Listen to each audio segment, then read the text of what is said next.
Since we were highlighting May being Mental Health Awareness Month, I like to pay attention to this because we are all going through different situations, and sometimes we just need a little bit of advice on how to cope with it. We just came across an article recently that says 47% of Americans say money is negatively affecting or impacting their mental health. How true is that? What can we do to kind of alleviate that, take ourselves away from that? Well, that's why we have a professional on the show right now. Join us right here on the Splash Live, talking a little bit more about mental health from Viewpoint.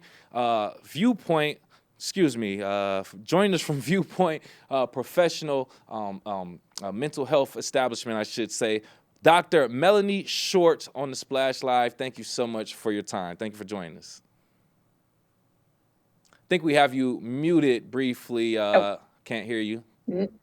Not on my end. No. There we go. Sorry, it was my end. I'm sorry. A little bit of hiccup, but thank you again, Dr. Schwartz. We appreciate your time. Thank you for joining us. So what we have here is a very mixed type of thing, right? So we're talking about mental health awareness on one end, and we're talking about one of the things that affects mental health also. So first and foremost, how do you see financial stress affecting mental health? Well, okay, so financial stress is stress. Stress comes in many forms, whatever the stressor may be, but there are obviously a large number of people in this country who have financial stress.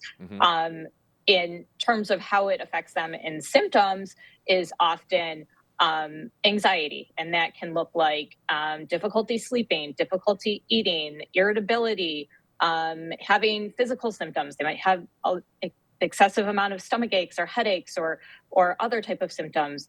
They might start having panic attacks or just anxiety attacks in general.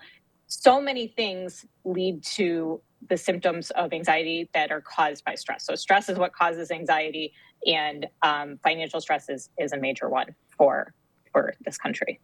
Absolutely, especially during a time where we're talking about inflation, high prices for everything. It's a lot of money just to purchase a home, the housing market. We're talking about a lot of different moving factors that could affect our mental health.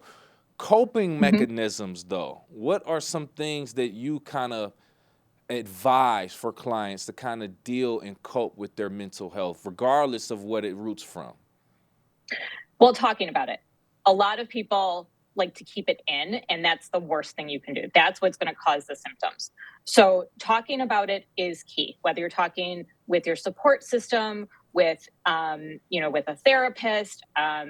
There are financial therapists out there who do help, with the mental health aspect and the financial aspect. Okay. That's a newer kind of specialty that's out there, but it is, and it stems from, people in the finance world who have an interest in mental health. And so those people do exist.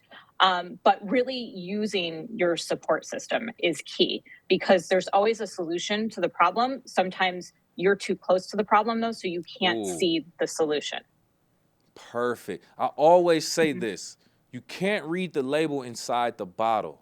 Sometimes you do need that outside perspective. And it's hard sometimes. Let me tell you, we all go through things, but sometimes you say, hey, you have friends and family that say, you can reach out to me, talk to me about anything, and they're there. But sometimes it's even hard to just get there, to even accept it, to even reach out, because you're like, I don't want to put my problems on anybody else's. Everybody's doing things, but sometimes you'd be surprised. Some things people have been through that you've been through, and they've already they've literally been through it, so they can kind of give you a little bit of perspective, not necessarily solution, but perspective. Right. So I completely understand. Exactly.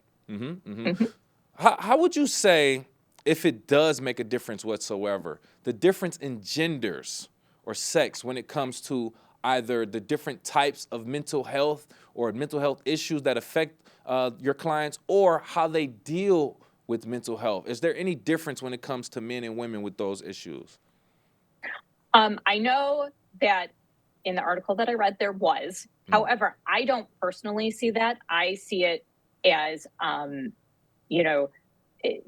my clients who do have financial stress, they tend to deal with it in the same way.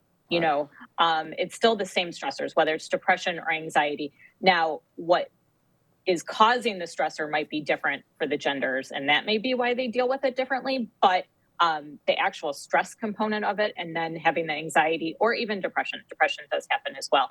I do see them, express it very similarly. So I personally haven't seen that difference, but it must exist too. No. I just haven't seen it. It's just stress is stress, and how people deal with their stress, and it comes out in a variety of ways, most of which I have named. But I think it may be more of the root of the stressor versus the actual how they deal with it. Okay. There's another perspective on that I want to talk about. But joining us right now on the Splash Live, Dr. Melanie Schwartz from Viewpoint Psychology and Wellness, talking about mental health awareness, the stigma of it. And we're talking about an article that says 47% of Americans say money is negatively impacting their mental health. So what about a difference in possible generation, ages, things of that nature? Are you seeing a difference on maybe the things that they're saying affecting their mental health? Because now I would imagine nowadays we have the younger generation probably attributing a lot to social media and the internet, and the older generation may be a little bit more disconnected and have different problems. Any difference in the generations from your personal experience and how you kind of manage the solutions for both? I think it is there's absolutely a difference between the generations based on, what's going on in the time that you were born. For, let's say Gen Xers, I'm a Gen Xer. What happens is this is kind of one of the first times that we're the sandwich generation so significantly, because people are living longer. So now people have the responsibility of their parents and the younger generation, their kids. Yeah. So they do have more of a financial stress. And they're in their, prime money-making years and starting to really look at retirement. And they're like, oh, wait, I may have to adjust that and work longer than I thought I would, because now I got to take care of my parents. So there is more stress on them. And, how they view things and what they thought, their future and their retirement was going to look like, and what it actually turns out to be. And then moving down the line of, the millennials and then the Gen Z, you're seeing kids going to college and having a lot of debt from student loans, so on and so forth, because college is way more expensive now than it ever has been. And then coming out of college, getting these jobs where they're not making a whole lot of money, and they're moving back home because they can't afford to live on their own. Yes. So then you have their parents, who are probably in that Gen X age, having to take care of their kids even longer as well, because they can't even afford, to take care of themselves, even though they have jobs and they went to college and so on and so forth. So each and every, generation has their different hurdles with it, but it's definitely significantly more so now than it has been. Dr. Schwartz, you just hit the nail on the head. When you're talking to me right now in my generation, because that is it. Encouraged to go to college, and hey, go to college, finish. This is something that we didn't do, or we wanted you to do. You go and you amount all of this debt, and then you already explained it. Trust me. It's like you were in my head. Yep. Trust me, I understand. So there's different levels to it, right? Generational differences probably are one of the major gaps between what people are stressing over, whatever the case may be. Yes. But other than that, there's still different ways. I mean, there's still multiple ways that we can cope with it. And like Dr. Schwartz just said, there may be some things that we can all do to kind of cope with it at once. So just to kind of start things off a little bit, kind of going backwards in a way, how do we identify, let's say you're living with someone, you have a friend or whatever the case may be, or even yourself, how can you identify whether someone may be dealing with some mental health issues? What are ways you can identify within yourself or even within another individual? It's probably easier to see in yourself a lot of the time, because you're going to start to feel differently. You're going to start to realize, oh, wait, why am I so tired all the time? Or why am I getting so many headaches? Or, why can't I fall asleep at night? Because I'm sitting here thinking about my financial situation and my future and so on and so forth. And so you're going to ask yourself these questions, and it comes down to being mindful. Okay. And being mindful means really focusing on how you're feeling physically and emotionally, and in the present moment, and being able to identify that. It's not so easy to do that. Okay. No. But it's important to be able to do. And, also in someone else, what you can look for is changes in, their typical routines or their behavior if they're isolating more in their room, or again, they're saying, oh, I'm so tired all the time, or they're complaining more about health issues, or because, stress leads to health issues. So if you're noticing them talking differently or just being more negative or more irritable, that's probably a good sign that something's going on with them as well. I 100% agree. And like I said, once again, you hit the nail on the head. And I feel like a lot of us deal with that nowadays, being tired a lot more, Yes. just feel a lot more headache. I feel like our diet may have a lot to do with that also. Yes. That's absolutely. a whole nother subject, though. But I appreciate you so much, Dr. Short. Yeah, we can go down a rabbit hole with this. Trust me, I'm going to start asking personal questions. But we appreciate your time. Hopefully, we can get you on another time in the future. But before I go, any other additional information, key information from you as a professional that you want to give out to the West Bloomfield community regarding mental health and Mental Health Awareness Month?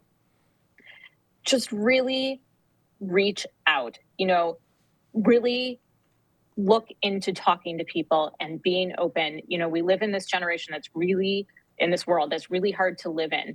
And just knowing that you are not alone, it's important to talk to other people. And again, whether it's your community, your support, a therapist, calling the crisis lines, whatever that might be, reach out. You do not have to handle whatever you're going through alone. Correct. You never, ever have to do that.